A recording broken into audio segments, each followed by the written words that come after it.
Oi, gente, tudo bem? Bom dia! Hoje eu vim aqui conversar com vocês sobre algo que eu contei lá no Instagram essa semana. Sei que muitos ignoraram, pularam, nem prestaram atenção, porque acabou ficando muitas histórias, né? Mas assim, eu contei sobre o meu laudo psicológico, né? E, nossa, é libertador, é um passo para mais um passo para a libertação, sabe? Eu ainda não tenho um laudo final do médico, psiquiatra, neuro que esteja de fato reconhecendo e apoiando o meu TDAH e o meu autismo nível 1. Mas eu já me vejo totalmente, porque depois das terapias, não tem como eu negar, né? A gente tenta negar para si mesmo, a gente não quer aceitar, por conta do preconceito, até em nós mesmos, a gente acha que não tem preconceito, mas a gente tem, e a gente vai ver o quanto tem quando tem que lidar com o autismo dentro da família ou com nós mesmos, né? Talvez o pior seja para a gente lidar com nós mesmos, porque a gente pode até aceitar no outro, mas na gente, a gente não quer. Mas é importante a gente identificar o quanto antes, né? Quando é um diagnóstico tardio, então geralmente já tem muitos problemas, né, na vida da pessoa, muitos prejuízos em áreas, sabe? Às vezes a pessoa não consegue manter amigos, não consegue fazer amigos, ou se prejudicou na escola, em relações amorosas, de amizade familiar. É uma pessoa meio que, ao mesmo tempo que consegue ainda estar ali com várias pessoas, é uma pessoa tipo sozinha, porque você não se sente encaixado em lugar nenhum. E hoje eu posso ver o quanto é perigoso, né, o não diagnóstico, porque o meu não diagnóstico durante mais cedo, as confusões que vinham na minha mente me fez passar por vários lugares, o qual eu já relatei muito a vocês aqui, e hoje eu sei que a causa de eu entrar nesses lugares, não ter a noção de perigo, não conseguir ter uma racionalidade grande sobre um assunto, é muito envolvido a isso, né? De um cérebro neurodivergente, que tem, né, no caso TDAH e o autismo. É um cérebro que não tem um funcionamento comum, normal, como fala, né? Então, muitas coisas poderiam ter sido evitadas, muitos sofrimentos emocionais. Se tivesse sido descoberto cedo minha vida, seria outra hoje, né? E talvez você esteja na mesma situação. eh, Como eu falei, né? É um perigo ser um diagnóstico, porque até dentro da religião, a gente, nossas características individuais de autista, por exemplo, elas podem ser muito demonizadas e traz uma cobrança, uma carga maior, porque você vai, além do encaixe que você tenta fazer na vida, né, as coisas que você sente é atribuída à falta de Deus. E aí você começa a tentar se encaixar ainda mais para ser perfeito à imagem que a igreja quer. Não é não que Cristo pediu, mas o que a igreja quer. E o fardo fica pior. Eu posso falar que minha situação emocional piorou muito na igreja. A igreja foi bênção em muitas coisas. Foi na igreja que eu conheci meu esposo, foi ainda nela que eu, né, tive meu filho. Mas assim, as coisas que Deus ele tem para fazer na nossa vida, ele faz independente de igreja. E principalmente quando a gente tem uma fé e um temor diante dele. E assim, aprendi muito também na igreja, né? Até algumas situações como eh, viver bem no casamento, porém muitas coisas também pioravam o casamento. Entre com minha vida social também, entre outras coisas, porque hoje eu entendendo que meu cérebro, quando ele pega uma informação de início, ele entende ela de forma totalmente literal. E aí não é culpa da igreja, não é culpa de ninguém. Senão eu vou dizer, é culpa de Deus, porque Deus me fez assim. Ele entende as coisas de forma lateral. Então, às vezes, tipo, se é A e acabou. Até eu aceitar que tem o B e o C nas alternativas, às vezes requer tempo, né? E eu vejo o quanto Deus trabalhou também comigo através disso, né? Através das minhas dificuldades, através. Deus é perfeito. A vida toda eu posso falar que o meu maior terapeuta foi Deus, porque se não fosse Deus, eu sei que talvez eu não estaria nem aqui. A situação teria sido muito pior. Ou se eu estivesse, estaria com a vida toda desgramada hoje, porque a impulsividade do TDAH, sabe? Ai, tantas coisas que poderiam ter me prejudicado. Sabe, o diagnóstico é libertador, porque você vai se entender, você vai se respeitar, você é levado a um autoconhecimento. As pessoas não sabem o que é o autismo. Eu também não sabia. mas a gente precisa tentar tirar nossos preconceitos e tentar entender e estudar, mesmo se você não tem caso na família. Até para você ver porque tantas pessoas estão sendo diagnosticadas tardiamente, porque lá atrás não tínhamos diagnóstico para nível 1, né? Tem o Asperger, que é o nível 1, mas assim, não era muito identificado, né? Eu, por exemplo, eu tenho sensibilidade sensorial, que hoje eu sei que é isso, desde pequena. Então, eu, com o cheiro do automóvel, né, do ônibus, do carro, o cheiro, o balançar, e principalmente se juntar tudo, o cheiro, o balançado, muita gente, nossa, gente, eu passo muito mal, sempre. No mínimo, quando eu tô dentro de um carro, de um automóvel, no mínimo, tonta eu fico. E eu tenho muitas coisas que minha mãe já descrevia que tinha e tem, só que assim, desde pequena, eu não queria ser assim, eu não queria ter problemas mentais. Minha mãe tem problema de nervo mesmo. Fora isso, ela tem outras situações que me levam a acreditar que ela possa ter autismo, que na época dela não foi diagnosticada corretamente. E o que acontece? A pessoa é diagnosticada com outras coisas e minha mãe mesmo toma vários medicamentos para poder estar em pé. Então, eu sempre vi minha mãe tendo que deitar no chão, né? Que ensinaram a técnica a ela de ficar deitada. Quem vivia na minha casa via isso. Ela ficava deitada com os braços abertos pra, tipo, pra relaxar, pra meditar. E, nossa, eu tenho o maior medo de ter problemas mentais, de problemas psicológicos, de ter que me aposentar cedo. Eu quero trabalhar, eu quero ser isso, eu quero ser artista. Pequena, né? Que pequena eu queria ser tanta coisa. E quando eu fui crescendo, eu não sabia o que eu queria ser. Todo mundo da minha idade, mais ou menos assim, da minha faixa etária, já sabia o que queria ser. Eu não sabia. Eu não sabia. Se você me perguntar até hoje, eu ainda não sei. Eu vejo minhas habilidades em muitas coisas. Eu posso encaixar em muita coisa que eu quiser.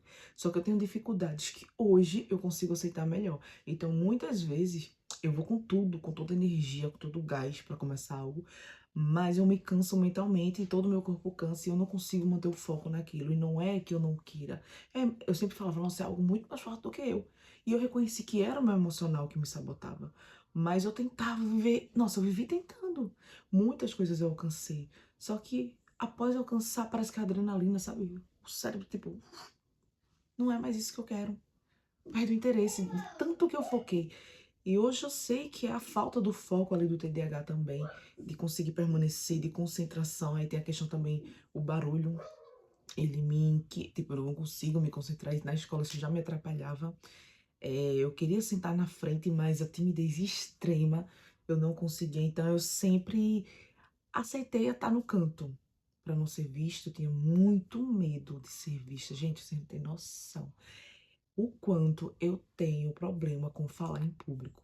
O quanto eu tenho problema de me expressar em público. Talvez você me veja aqui muitas vezes, eu consigo ser um pouco de mim, sabe? Eu consigo, mas se você me ver pessoalmente, eu talvez não consiga falar com você. Eu fique nervosa. E aí você vai achar que eu sou chata, que eu sou metida, sei lá. E é muito assim, muitas vezes na vida. E quando as pessoas que conseguem me achar super legal, é porque me pegaram no momento que eu estou super socializando. Mas no meu dia a dia, a cara é mais fechada. E não é porque eu tô com raiva. Às vezes tem meu marido fica, o que é que tu tem? Até ele entender isso, eu também tive que me entender nessa questão. Pra explicar, não, tá tudo bem. Tipo, hoje eu digo, amor, normal, né? E é bem complicado. E assim, eu já até comentei aqui, acredito que também meu esposo é neurodivergente, tenho certeza. Só falta entender o quê? Que de início eu até achava que só ele era, né? Eu tinha certeza que ele era autista, mas eu não me enxergava como. E comecei a desconfiar no diagnóstico do meu filho. E aí conversei com algumas pessoas, que aí foi cada vez a ficha caindo, e ao mesmo tempo aquela loucura, não, não é. Não, eu tô botando coisa na minha cabeça mais uma vez. Enfim, aí comecei a terapia. Durante a terapia também comecei a ler um livro com vários relatos de pessoas que tiveram diagnóstico tardio. E aí a ficha foi caindo cada vez mais. E tudo que eu pensava, aquelas pessoas pensaram a mesma coisa durante a caminhada delas pro diagnóstico. Até quando minha psicóloga chegou à conclusão que sim, você é. Aí começou a síndrome do impostor de novo, né? De não acreditar, de será, meu Deus. Você passa muitas vezes uma síndrome de você acha que você não é real, você tá fingindo. Eu não sei te dizer assim agora, porque acho que o vídeo já tá ficando longo, mas eu vou explicar pra vocês um pouco mais nos próximos vídeos, compartilhar com vocês algumas características também que eu tenho. Eu vou ter que dividir para não ficar tão grande. Mas de início eu quero falar para vocês que às vezes a relação de vocês não dá certo. Às vezes é porque você é neurodivergente e não sabe. O outro às vezes também, ou às vezes os dois. Eu falo isso para pessoas que têm muito problema na relação, né? Tem coisas que tem que ser vistas se é coisas de traumas, né? Tem várias coisas que tem que ser investigadas. Então, quando você vê que tem algo de errado, que vocês não conseguem ter um diálogo, como eu também não conseguia muitas vezes, e até hoje ainda é difícil, porque entra a minha rigidez cognitiva que com a dele, meu Deus, e aí às vezes a do nosso filho. Então, são TDAH, com certeza ele tem. Então, são três pessoas neurodivergentes convivendo sem manual, sem uma base de fato de como tem que ser um casamento saudável e tal, e aprendendo na tora. Só que a gente hoje com certeza precisa muito de terapia, né? E não é fácil, porque boas terapias, bons profissionais a gente precisa pagar, né? Mas assim, não desista. Se você desconfia de algo, vá em busca, porque algo para você não vai mudar a vida de ninguém, vai mudar a sua, de você se entender, de você se aceitar e aprender a pôr em limite a muita coisa, né? Porque eu mesma, nossa, eu deixei muitas pessoas fazer o que queriam comigo. Inclusive hoje eu tenho muita crise, né? A que chama, que é a crise para fora. Eu tenho muito hoje meltdown, ela é uma crise para fora, né? Uma crise explosiva. Então, quando mais nova, eu sempre tinha o shutdown, que é uma crise para dentro. Então, às vezes o autista ele não vai ter uma crise, não, nem sempre. Ele muitas vezes ele tem uma crise para dentro. É a crise que só ele tá sentindo, dói, machuca, é uma dor, sabe? É um sentimento, fica uma turbulência, você não sabe o que fazer, o que fazer para se acalmar. Dependendo, com o tempo vai causando essas crises de ansiedade também, mas tipo, eu vou dizer mais cedo, você não sabe nomear o sentimento, você não sabe o que, você não sabe nada. É como se você fosse uma pessoa perdida que, tipo, tudo que é mais fácil pro outro aprender, para você é muito mais difícil. É como se você vivesse em outro mundo. Hoje eu tenho mais essa metodologia que é para fora. Essa crise para fora eu também tinha, só que eu me escondia, né, das pessoas. Tive que estudar muito o comportamento humano para entender, porque eu tenho dificuldade de entender o que a pessoa está sentindo, o que é para eu fazer, se eu abraço, eu falo, o que é que eu falo. Então tem situações que eu simplesmente não sei fazer nada. Veja, já estudei tanto sobre isso, fiz tanto curso, mas ao mesmo tempo eu não continuo não sabendo fazer nada. Tem hora que eu fico totalmente, me sinto totalmente uma criança pequena. E é isso. Eu sempre me sinto muito forte, muito capaz e ao mesmo tempo eu me sinto muito frágil, porque eu sei das dificuldades que eu tenho e que eu não consigo compartilhar, porque eu não consigo. E quando eu tentei, eu sempre fui reprimida. Eu sempre fui tido como, ai, que besteira. Porque também eu não sabia como explicar claramente. Quando eu tenho que falar sobre mim, é muito difícil, como agora. Eu acabo falando muito, muito, muito, rodando, rodando, para chegar em alguma conclusão. Então é isso. Eu vou fazer outros vídeos mais detalhados comentando com vocês alguns sintomas, porque assim, o autismo é vamos dizer assim, que é um conjunto de características que toda a população vai ter essas características. Alguns pode ser que não tenha, mas geralmente as pessoas têm e de forma equilibrada, que não traz nenhum prejuízo para a vida dela. Só que no caso do autista, isso pode ultrapassar. Então, quando ultrapassa, né, essas características, elas são intensas. Aí começa a atrapalhar a vida, né? Como eu falei das situações que eu falei pra vocês. A pessoa não consegue estudar, não consegue, tem dificuldade para terminar um estudo, não consegue falar em público. Ó, a interação social, a comunicação estão muito interligadas nisso. Às vezes tem uma seletividade alimentar, distúrbio do sono, que eu também tenho, né? Eu nem falei sobre o meu diagnóstico, vou colocar aqui na tela, porque eu esqueci de pegar e já tá muito longo. Mas é isso, acusou ansiedade generalizada, depressão, TDAH combinado e autismo nível 1. Então, todo esse conjunto, então, assim, de acordo com a minha psicóloga, a minha situação é irreversível, né? Precisa de terapia. Tem prejuízos que não tem como recuperar, sabe? Mas tem como cuidar daqui pra frente agora. Então, hoje eu tenho 35 anos e eu tô... Ai, gente, eu vou dizer a vocês que é muito difícil. Todos os dias buscar esperança. Eu tô numa vibe, sabe? De que eu quero leveza. Eu quero ainda alcançar algumas coisas na medida do possível, porque eu sei que nem tudo depende de mim. Muita coisa depende de Deus permitir. Mas eu vou continuar tentando, respeitando meus limites, não, sabe? Me entregando às cobranças sociais, sabe, as pessoas falando, tem que ser assim, aí eu vou me jogo daquele jeito só porque eles dizem que tem que ser assim, eu não me escuto, eu não eu mesmo vendo o que é melhor pra mim, acabo não indo pelo que é melhor pra mim, é sempre o outro, o outro, o outro. Então é um momento que agora eu tô me ouvindo, sabe? E tô ouvindo a Deus e tô me ouvindo. O que eu sinto, o que eu quero é muito importante agora e para que eu esteja bem para cuidar do meu filho. Então, se você quer falar mais sobre isso, você também está na descoberta e na caminhada, que agora eu vou rumo ao diagnóstico, porque o diagnóstico do médico é para ele dizer, tipo, real, você tem, apoiamos e seguir para um acompanhamento adequado, né? Medicamentos também.